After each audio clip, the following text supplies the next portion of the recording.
तो हमें दिखाई भी दे रहा है काफी संख्या में लोग जो हैं वो निकले हुए हैं और मत का प्रयोग कर रहे हैं।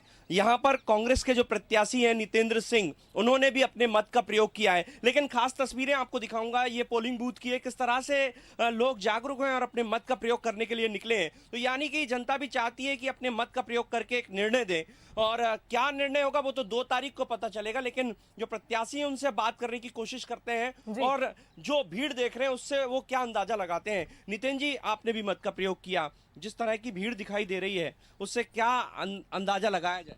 देखिए, ये भीड़, इसके 2 कारण हैं। एक तो ये है कि भारतीय जनता पार्टी के 15 वर्ष की सरकार में और अभी 18 महीने की सरकार जो शिवराज जी मुख्यमंत्री हैं, महंगाई जरूर से ज़्यादा बढ़ गई है, भ्रष्टाचार जरूर से ज़्यादा बढ़ गया है, महिलाओं का उत्पीड़न बढ़ गया है और कोई काम उनके होते नहीं। दूसरी तरफ एक चीज़ और भी है कि एक प्रत्याशी भारतीय जनता पार्टी के जो समाजवादी पार्टी छोड़कर भाजपा में गए और उत्तर प्रदेश के रहने वाले जिनका घर किसी ने देखा नहीं, आज भी आप लोगों से पूछेंगे उनको उनका गांव नहीं पता। दूसरी तरफ मेरे पिता ने ईमानदारी से 40 वर्ष जनता की सेवा की, हमेशा सच्चाई के साथ काम किया, न्याय किया और आज उनका निधन हुआ, इसलिए मुझे मजबूरी में यहाँ पे आना पड़ा। लेकिन मैंने संकल्प लिया है कि मैं जीवन में अपनी अंतिम सांस तक अपनी जनता की सेवा करूँगा, उनका सम्मान करूँगा और इस क्षेत्र की उन्नति, प्रगति और विकास के लिए यहाँ पर काम करूँगा। दूसरी खास बात यह है कि मेरे पिताजी चाहते थे कि इस क्षेत्र में कुछ अहम मुद्दे जिस पे वो काम कर रहे थे, एक था कि नदी का पानी तालाब में और तालाब का पानी खेत में लेकर आना है। और वो इसलिए था कि जब नदी का पानी तालाब में आएगा तो तालाब से हमारे केवट समुदाय के लोग हैं उनको मछली पालन वगैरह में फ़ायदा होगा। तालाब का पानी जब खेत में आएगा तो कुशवा समाज के लोग हैं उनको सब्जी भाजी करने में फ़ायदा होगा और साथ ही साथ हमारे जो किसान भाई जो अन्य समाज के भी हैं उनको उनकी खेती सिंचित होगी और उनको मजबूरी में बाहर जाके पलायन करके नहीं जाना पड़ेगा। दूसरा अहम मुद्दा था कि पर्यटन का विस्तार। मेरे पिताजी चाहते थे कि यहाँ पर्यटन का विस्तार हो, जिसके लिए मैं काम करूँगा, जिससे मेरे युवा साथी हैं उनको रोजगार मिल सके और वो अपना काम कर सकें।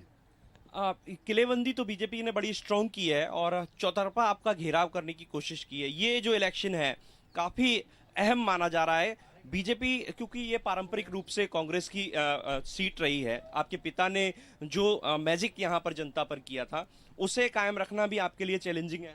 देखिए, मेरे पिताजी ने कोई मैजिक नहीं किया था। मेरे पिताजी ने जनता का सच्चाई के साथ सेवा की थी और जनता का आशीर्वाद उनको मिलता रहा। मुझे पूरा विश्वास है, जनता एक तरफ जो बड़े बड़े भारतीय जनता पार्टी के नेता हैं जो पूरी तरह से उनके बेटे को घेरने का प्रयास कर रहे हैं, हर तरह से मुझे फंसाने का प्रयास कर रहे हैं।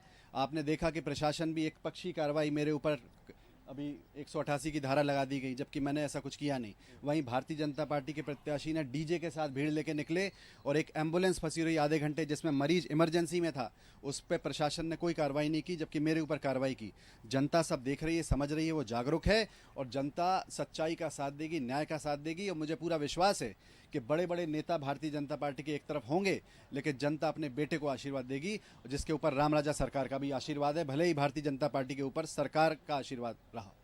एक अपील करना चाहेंगे जनता से कि और ज्यादा संख्या में निकले हमारे माध्यम से? मैं जनता से ये अपील करूंगा कि ज़्यादा से ज़्यादा मत का प्रयोग करें, अपना वोट डालें और सच्चाई देखें। एक तरफ वो प्रत्याशी जो उत्तर प्रदेश के हैं, दूसरी तरफ आपका अपना बेटा जिसका घर पृथ्वीपुर में है और जिसके पास अपनी समस्या सुनाने कभी भी आ सकते हैं। और हम लोग हमेशा, परिवार का कोई ना कोई हमेशा प्रयास करता रहता है। तो ये जनता को तय करना है कि कौन सही है और कौन गलत है। आज जिस तरह से दबाव बनाया गया, डराया गया, प्रेशर बनाया गया, पैसा बांटा गया, शराब बांटी गई, ये जनता के हाथ में निर्णय है कि उनको सच्चाई से जो काम करने के लिए तत्पर है उसको वोट देना है, या जो इस तरह का भय का वातावरण और लोभ लालच का वातावरण बना रहे हैं उनको देना है, जनता के ऊपर। बिल्कुल। तो तमाम मुद्दे ये थे नितेंद्र जिन्होंने मत का प्रयोग किया है और तमाम आरोप उन्होंने बीजेपी पर लगाए हैं। और एक मुद्दा यहाँ पर ये छेड़ा है कि एक बाहरी प्रत्याशी और एक यहाँ आपका अपना, आपके अपने शहर का, तो तमाम वो मुद्दे। लेकिन एक तस्वीर मुझे बड़ी सुंदर लग रही है, किस तरह से ये जो महिलाएं हैं वो अपने मत का प्रयोग करने पहुंची हैं। ये जो जज्बा है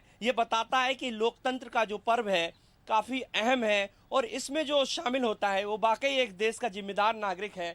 बहुत सुंदर तस्वीर, लंबी लंबी लाइनें, न केवल यहाँ की बल्कि जितने भी पोलिंग बूथ हैं वहाँ पर इसी तरीके की तस्वीरें सुबह 7 बजते ही दिखने लगी हैं। तो यानी कि ये जो वोटर निकल कर आ रहा है ये तय करेगा दिशा और दिशा, वो किसे चुनेगा, किसके साथ जाएगा। हम बात भी करेंगे कुछ वोटर से।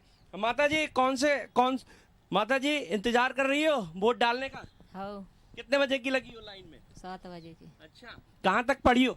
पढ़ी नहीं है। अच्छा, फिर भी वोट डालना अच्छा लगता है? हाँ। क्या क्या चाहती हो, क्या होना चाहिए पृथ्वीपुर में, क्या क्या कमी लगती है आपको?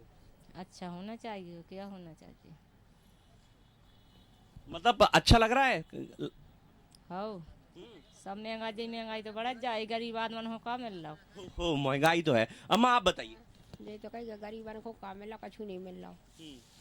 हाँ, हम नहीं किसी जैसे गरीब को साथ देवे। आपने सुन ली जी। यही से गरीब लेने में लगे कि जैसे हम उनको जैसे कछु फायदा तो होना चाहिए कम से कम। हम जो बाहर भाग रहे हैं कम के तंग भाग रहे हैं। अच्छा पलायन करते, बाहर मजदूरी के लिए जाना पड़ता है। हो कहाँ कहाँ करती हैं, क्या करती हैं आप?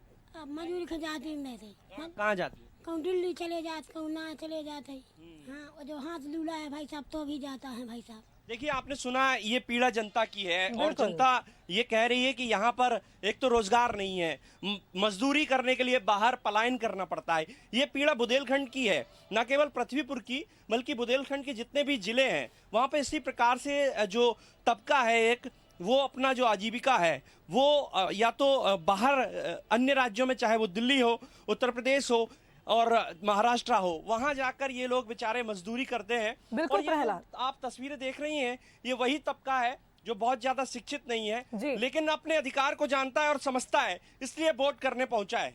बिल्कुल प्रहलाद, अपने अधिकार का इस्तेमाल करते हुए ये मतदाता पहुंचे हैं और कहीं ना कहीं इनके मन में यही आशा है कि जो वादे किए गए हैं उनको पूरा किया जाएगा, जिसके चलते अति उत्साहित यहाँ महिला